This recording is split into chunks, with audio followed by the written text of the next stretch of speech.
Fitness, defined as being in good health and physical condition due to exercise and proper diet, the number one resolution of the new year, and also the first broken promise. Before a select few, fitness is more than a casual whim. It's a lifestyle. And for Gabriel, owner of Good News Fitness, it's his livelihood. I'm Rocky McCoy, and I'm here to find your why. What's your excuse?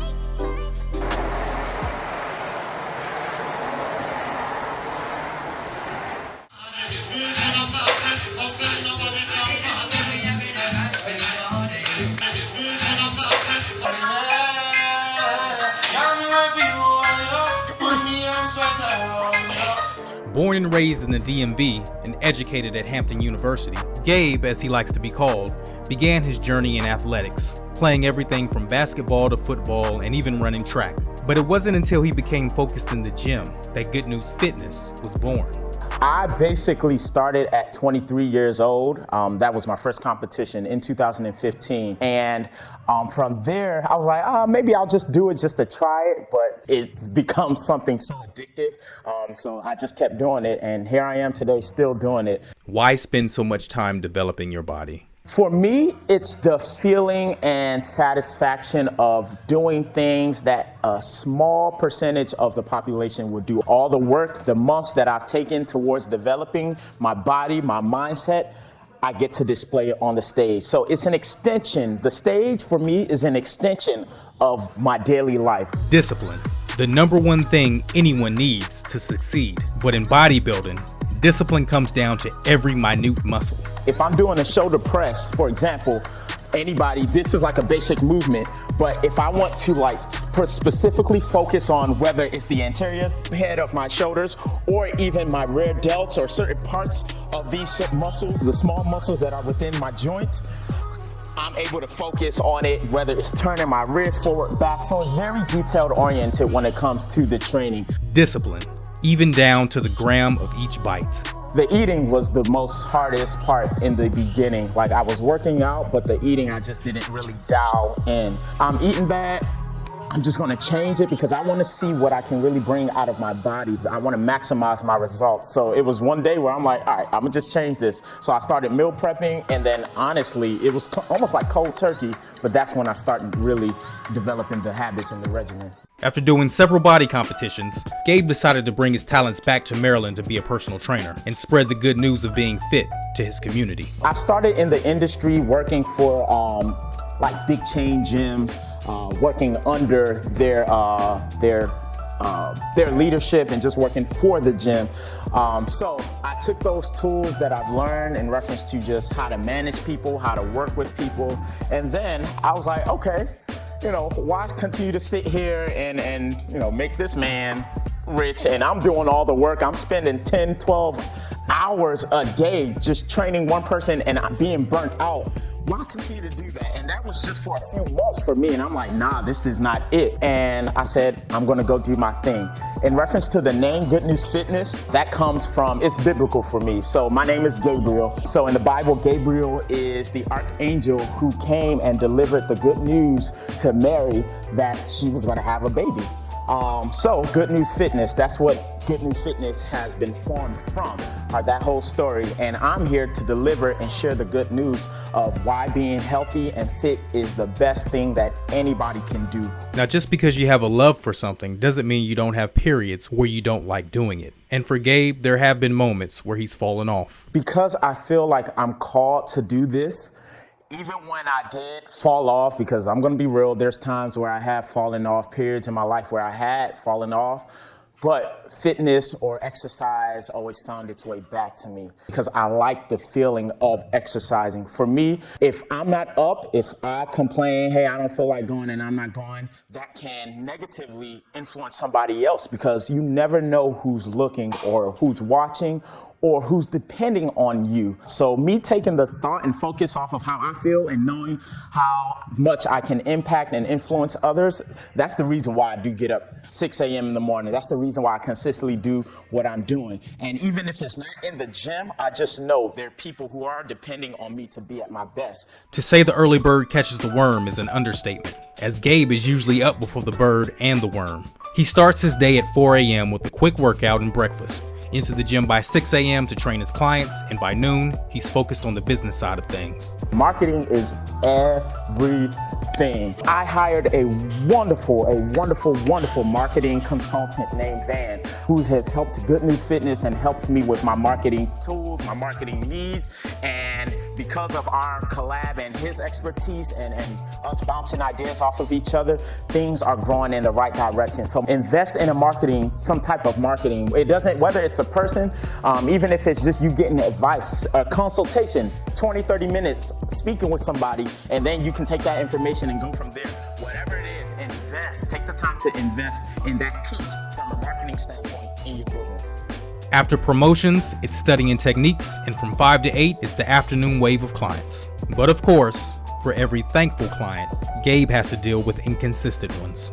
For me, it's not just about money and just taking people's money. So I knew in my heart, like, if clients aren't consistent, one, you're not gonna get the results, but then you're just giving me money. And in my heart, I'm like, yo, this isn't, it didn't feel good to me. There's no room for inconsistencies in my business. Like, you come to me wanting to lose 20, 30 pounds, you wanting to put on weight, whatever it is, you wanting to feel better. You come to me for that goal. If things aren't in alignment after, say, like a month, then I'm not for you. Things seemed to be on the up and up. Then COVID-19 hit. Gym shut down and no one was thinking about having a personal trainer. Honestly, I was at a point during the pandemic, like around March, April, May, where honestly, I'm like, I don't even know if this is what I'm gonna do. I'm gonna continue like doing personal training specifically. I knew I was in my master's program even through the pandemic. So I was thinking like, okay, let me go ahead and get my master's and then probably work for a college or something, because my degree is in performance enhancement and injury prevention. So basically working with like athletes. So I was like, okay, I'll probably do that. But then it's just amazing just how God works. And basically he was like, son, no, this is for you. Like, if you want to do other things in reference to working for a university or other people, it's going to be on your terms. Like, they're going to have to be signing contracts that you make in order to work for them. And there was just one situation specifically that showed me that, okay, I'm not really meant to work for anybody else. That situation came when Gabe didn't get hired by a university, simply because he failed to wear a collared shirt. If I didn't ask, I don't even think she would have told me. And the shirt that I did have on, it was black collared. It should have been collared, I'm sorry. It had the buttons, but it didn't have the collar. So that was the reason. And she was like, that's part of the reason because of your shirt. I'd have to fail as an entrepreneur, like badly, before I ever think of going to work for somebody else. And that's just where I'm at this point in my life. Down, up. So how much involvement really goes into being a personal trainer? Because it's more than just telling someone to do a push-up. There's a lot that goes on with our bodies, internally and even externally. So you're coming to me and trusting that I can help you get to this point. And I take that as a really big responsibility. Based on their goals and their needs, I develop their programs and plans based on that. Because of I just have so much experience doing this, sometimes, and it depends on the client, I may write their program out for them to actually see. And it's not just a thing of just, hey, just do this, I want you to do this, or do 100 push-ups, but why am I doing 100 push-ups? So tell me how you feel, how you feeling today, any aches or pains, and me actually listening to the client, not just, oh, okay, you got a pain, you just crying, or you just saying, no, me actually listening. And I can see just by their movement patterns, like if there's a certain pain, like say if there's a certain pain in their traps, if their shoulders are elevated, that just means they are, there's something going on in the traps. So I can also see it too, aside from them telling me that they're hurt. So building that form of communication is important. Coming from someone who started his business in his early 20s, Gabe has some advice for those starting out a little later in their journey. There's plenty of certifications outside of personal training certs that you can get that's going to help you just add your tools, such as nutrition certs. There's stretch reflex certs, and just a whole bunch of different specialty certifications that I would encourage others to get, so that you are in the best position to help your clients. And there's never going to be a no. Like that no that I basically got from that interview, there's never going to be a no when you present what that you bring to the table to any organization. But don't just acquire certifications. Be specific in your craft. Knowing your niche will eliminate some of the guesswork. My niche is strength and conditioning. So strength from an aspect of resistance training, flexibility, core, balance, helping my clients to be strong in those areas. And then conditioning. So that's the respiratory system, making sure that their hearts are pumping efficiently, their lungs are efficient, and pretty much just the respiratory system is very efficient. So that's the strength and conditioning part. Now, I do also, because I work with a lot of women, it's important for me to really have a good understanding of like the endocrine system, which is things such as like hormones and all those types of things, because I work with so many women. So that way, if one of my female clients aren't losing weight, yet she's doing everything to the T from following her diet, I'm not just gonna say, okay, you're not doing this because you're cheating or you're not working hard. No, it may be an hormonal issue. And of course, the elephant in the room, rates. How does one really make a living training in fitness? So I have 10 years of experience in this industry. I started at like 22. And then education. So I went to school for this. I got my master's in this. And even just through the experience that I've got through bodybuilding and just everything. So I base my rates off of that education and experience. And then I also look at like, what's the going rate in the area? So whether it's Maryland, a city in Maryland, or even if, say, I lived in New York, I find out, okay, what's the average, I guess, salary for personal trainers? And then I can see, okay, this is the going rate, and I can adjust accordingly based on the going rate. So from a business standpoint, just look at your target, get a gauge of your target market, the type of clients that you want to attract, whether it be older people, young people, athletes, women, and see the demographics and look into the demographics, and then kind of go from there in reference to planning like, okay, this is where I want to be, and these are the people that I want to work with. Even with all he's accomplished since the age of 22, Gabe, like all of us, has had to deal with the voices of failure. There have been times, and are times, where I do feel like a failure, like, because I can be so hard on myself, and I do know that I am a hard worker. So it can be like, maybe for me, like 2 days of not really doing anything, whether it's business or anything, working out, and I feel like I've lost so much. Like, I feel like I'm wasting so much time. How do you overcome that?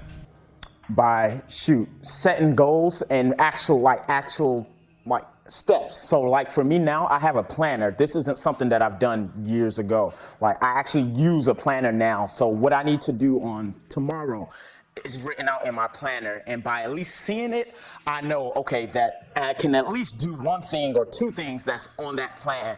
Doing something is better than not doing nothing. So what's the end game? Gabe is honest about the fact that his body can only take this lifestyle for so long. So business, the end game for me in reference to business is to have many Good News Fitness gyms. That way I can reach more people, I can help more people live healthier lifestyles.